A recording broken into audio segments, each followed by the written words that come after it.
வணக்கம். தமிழ் ஃபுட் கார்னர்ல இன்னைக்கு காலிஃப்ளவரோட கொண்டக்கடலை சேர்த்து ஒரு டேஸ்டான குருமா பண்ண போறோம். இது தோசை சப்பாத்திக்கெல்லாம் விட்டு சாப்பிட்றதுக்கு ரொம்ப நல்லா இருக்கும். ரொம்ப ஈஸியா பண்ணிடலாம். நான் இன்னைக்கு தோசையோட சர்வ் பண்ணியிருக்கேன். இப்போ எப்படி பண்றதுன்னு பார்க்கலாம்.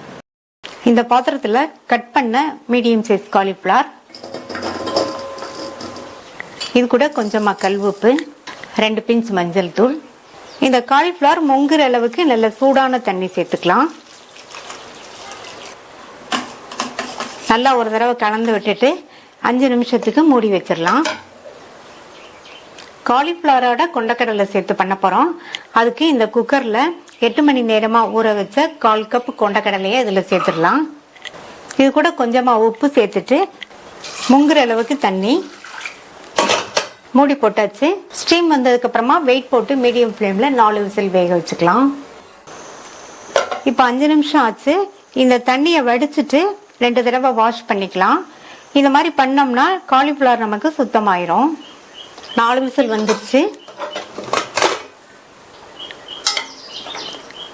கொண்டக்கடலையெல்லாம் நல்லா கரெக்டாக வெந்திருக்கு. இதை இறக்கி வச்சிடலாம். இந்த பேனில் 2 டேபிள் ஸ்பூன் எண்ணெய். இந்த டிஷ்ஷுக்கு எண்ணெய் கொஞ்சம் அதிகமாக சேர்த்தாதான் நல்லா இருக்கும். எண்ணெய் சூடாயிடுச்சு. அதில் ஒரு சின்ன பீஸ் பட்டை, 2 கிராம்பு, 2 ஏலக்காய், ஒரு பிரிஞ்சி இலை, 1/4 டீஸ்பூன் சோம்பு, எல்லாமே நல்லா பொரிஞ்சு வாசனை வரட்டும். அடுத்து இதுல 2 மீடியம் சைஸ் பெரிய வெங்காயத்தை நல்லா பொடியா சாப் பண்ணி சேர்த்துக்கோங்க. இது கூட கொஞ்சம் கருவேப்பிலை சேர்த்துட்டு இந்த வெங்காயத்தோட கலர் லைட்டா மாறி வர வரையும் வதக்கிக்கலாம்.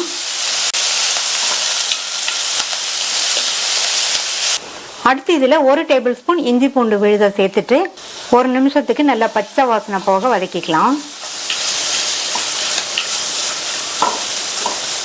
அடுத்து இது கூட 2 மீடியம் சைஸ் தக்காளியை நல்லா பொடியா சாப் பண்ணி சேர்த்துக்கலாம்.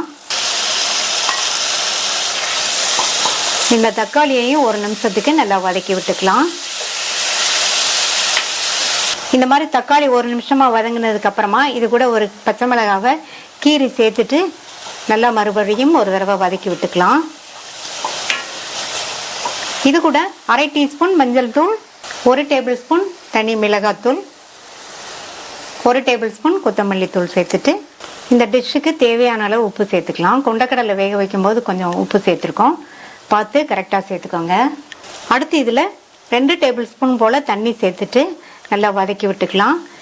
நம்ம சேர்த்த இந்த மசாலா தூளோட பச்சை வாசனை போய் எண்ணெய் பிரிஞ்சு வர வரைக்கும் வதங்கிட்டு இருக்கட்டும். ஓரங்கள்லாம் நல்லா எண்ணெய் பிரிஞ்சு வந்துருச்சு. நம்ம க்ளீன் பண்ண காலிஃப்ளவரை இதில் சேர்த்துட்டு ஹை ஃப்ளேம்லேயே வச்சு ஒரு 2 நிமிஷத்துக்கு நல்லா வதக்கி விட்டுக்கலாம்.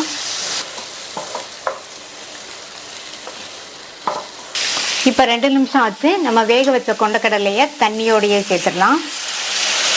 அடுத்து இது கூட 1 கப் தண்ணி சேர்த்துட்டு நல்லா ஒரு தடவை மிக்ஸ் பண்ணி விட்டுட்டு அப்புறம் தேவைப்பட்டால் செக் பண்ணி சேர்த்துக்கலாம்.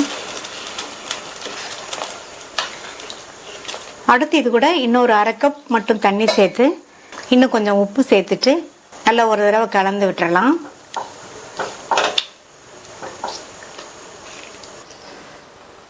மூடி வச்சிடலாம். காலிஃப்ளவரும் கொண்டக்கடலையும் மசாலாவோட சேர்ந்து வெந்துட்டு இருக்கட்டும்.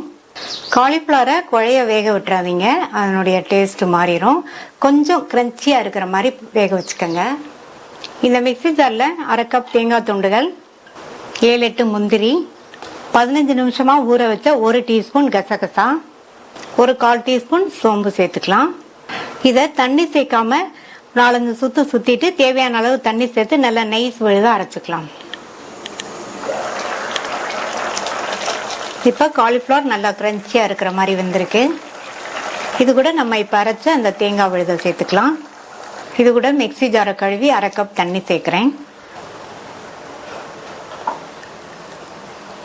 நல்லா கலந்து விட்டுறலாம்.